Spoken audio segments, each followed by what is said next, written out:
श्री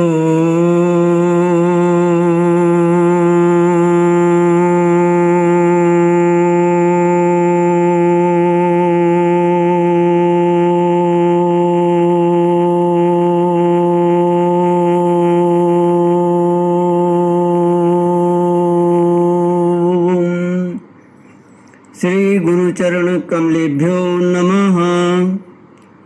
श्री गणेशाय नमः। श्री सरस्वत्यै नमः। श्री विष्णवे नमः। श्री कृष्ण गोविंद हरे मुरारे, हे नाथ नारायण वासुदेव।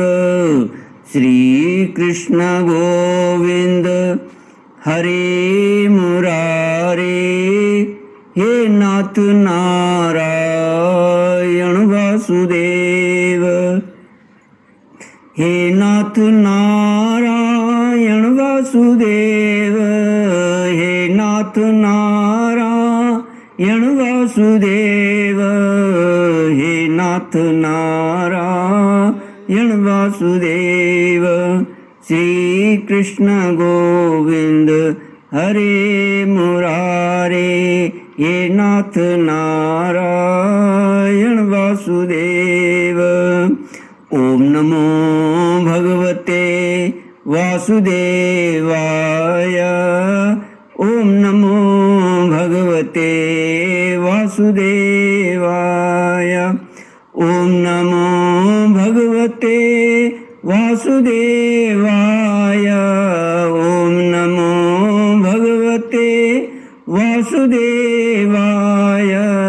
ओम नमो भगवते वासुदेवाय। ओम नमो भगवते वासुदेवाय। कृष्णाय वासुदेवाय हरये परमात्मने प्रणतक्लेशनाशाय गोविन्दाय नमो नमः। कृष्णाय वासुदेवाय हरये परमात्मने प्रणतक्लेशनाशाय गोविन्दाय नमो नमः।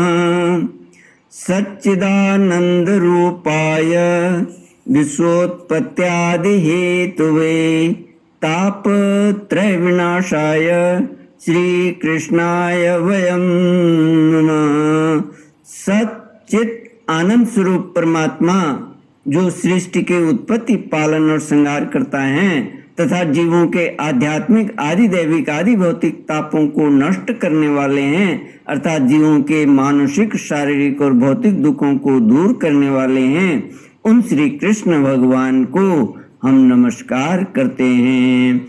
श्री कृष्ण गोविंद हरे मुरारे, हे नाथ नारायण वासुदेव।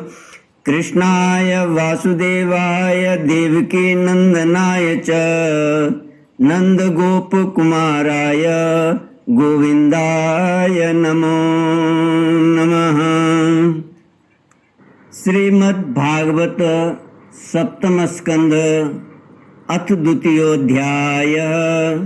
नारद उवाच भ्रातर्येवं विनिहते हरिणा क्रोडमूर्तिना हिरण्यकश्यपुराजन् पर्यतप्यदृशा शुचा। आहं चेदं रुषा घूर्ण सन्दष्टदशनच्छदः कोपोज्ज्वलद्भ्यां चक्षुर्भ्यां निरीक्षण धूम्रमंबरम्। श्रीमद्भागवत सातवां स्कंद द्वितीय अध्याय। हिरण्याक्ष का वध होने पर हिरण्यकश्यप का अपनी माता और कुटुंबियों को समझाना। नारद जी ने कहा, युधिष्ठिर, जब भगवान ने वाराह अवतार धारण करके हिरण्याक्ष को मार डाला, तब भाई के इस प्रकार मारे जाने पर हिरण्यकश्यप रोष से जल भुन गया और शोक से संतप्त हो उठा। वह क्रोध से कांपता हुआ अपने दांतों से बार बार होठ चबाने लगा। क्रोध से दहकती हुई आंखों की आग के धुएं से धूमिल हुए आकाश की ओर देखता हुआ वह कहने लगा। उस समय विकराल दाढ़ों, आग उगलने वाली उग्र दृष्टि और चढ़ी हुई भौं के कारण उसका मुंह देखा न जाता था। भरी सभा में त्रिशूल उठाकर उसने द्विमूर्धा, त्र्यक्ष, शंबर, शतबाहु, हयग्रीव, नमुची, पाक, इलवल, विप्रचित्ति, पुलोमा और शकुन आदि को संबोधित करके कहा, दैत्यों और दानवों, तुम सब लोग मेरी बात सुनो और उसके बाद जैसे मैं कहता हूँ वैसा करो। तुम्हें यह ज्ञात है कि मेरे क्षुद्र शत्रुओं ने मेरे परम प्यारे और हितैषी भाई को विष्णु से मरवा डाला है। यद्यपि वह देवता और दैत्य दोनों के प्रति समान है, तथापि दौड़ धूप और अनुनय विनय करके देवताओं ने उसे अपने पक्ष में कर लिया है। यह विष्णु पहले तो बड़ा शुद्ध और निष्पक्ष था, परंतु अब माया से वराह आदि रूप धारण करने लगा है और अपने स्वभाव से च्युत हो गया है। बच्चे की तरह जो उसकी सेवा करे उसी की ओर हो जाता है, उसका चित्त स्थिर नहीं है। अब मैं अपने इस शूल से उसका गला काट डालूंगा और उसकी खून की धारा से अपने रुधिर प्रेमी भाई का तर्पण करूंगा। तब कहीं मेरे हृदय की पीड़ा शांत होगी। उस मायावी शत्रु के नष्ट होने पर, पेड़ की जड़ कट जाने पर डालियों की तरह सब देवता अपने आप सूख जाएंगे, क्योंकि उनका जीवन तो विष्णु ही है। इसलिए तुम लोग इसी में पृथ्वी पर जाओ। आजकल वहाँ ब्राह्मण और क्षत्रियों की बहुत बढ़ती हो गई है। वहाँ जो लोग तपस्या, यज्ञ, स्वाध्याय, व्रत और दान आदि शुभ कर्म कर रहे हों, उन सबको मार डालो। विष्णु की जड़ है द्विजातियों का धर्म कर्म, क्योंकि यज्ञ और धर्म ही उसके स्वरूप हैं। देवता, ऋषि, पितर, समस्त प्राणी और धर्म का वही परम आश्रय है। जहाँ जहाँ ब्राह्मण, गाय, वेद, वर्णाश्रम और धर्म कर्म हो, उन उन देशों में तुम लोग जाओ, उन्हें जला डाल दो, उजाड़ डालो। दैत्य तो स्वभाव से ही लोगों को सताकर सुखी होते हैं। दैत्यराज हिरण्यकशिपु की आज्ञा उन्होंने बड़े आदर से सिर झुकाकर स्वीकार की और उसी के अनुसार जनता का नाश करने लगे। उन्होंने नगर, गांव, गौओं के रहने के स्थान, बगीचे, खेत, टहलने के स्थान, ऋषियों के आश्रम, रत्न आदि की खाने, किसानों की बस्तियां, तराई के गांव, अहीरों की बस्तियां और व्यापार के केंद्र, बड़े बड़े नगर जला डाले। कुछ दैत्यों ने खोदने के शस्त्रों से बड़े बड़े पुल, परकोटे और नगर के फाटकों को तोड़ फोड़ डाला, तथा दूसरों ने कुल्हाड़ियों से फले फूले हरे भरे पेड़ काट डाले। उन दैत्यों ने जलती हुई लकड़ियों से लोगों के घर जला दिए।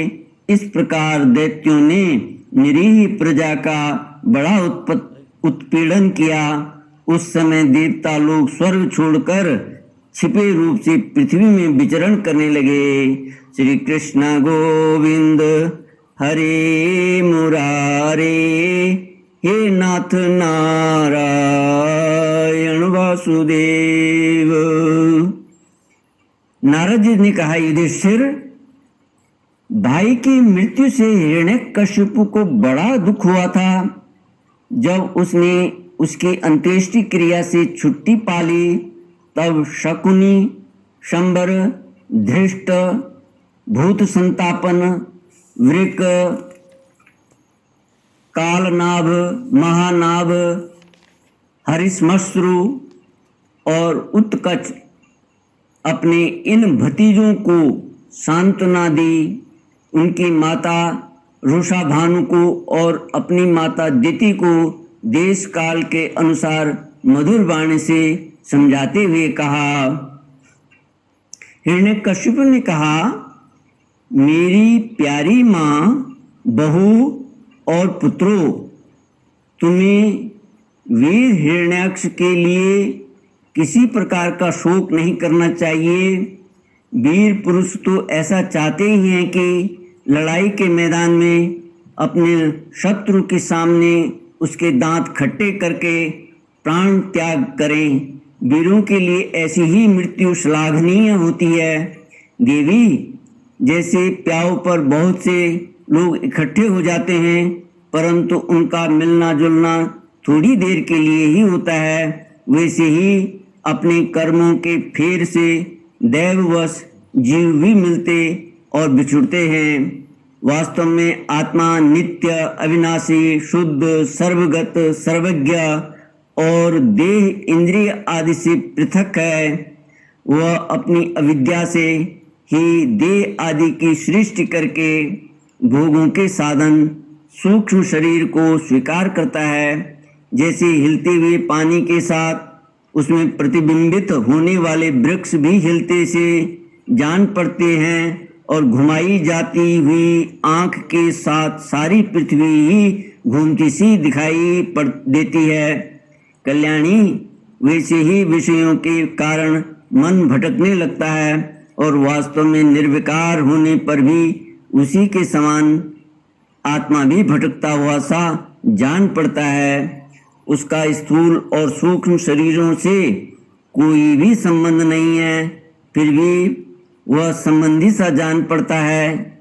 सब प्रकार से शरीर रहित आत्मा को और शरीर समझ लेना, सब प्रकार से शरीर रहित आत्मा को शरीर समझ लेना, यही तो अज्ञान है। इसी से प्रिय अथवा अप्रिय वस्तुओं का मिलना और बिछड़ना होता है। इसी से कर्मों के साथ संबंध हो जाने के कारण संसार में भटकना पड़ता है।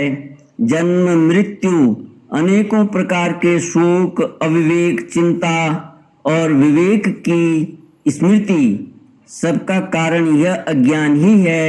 इस विषय में महात्मा लोग एक प्राचीन इतिहास कहा करते हैं।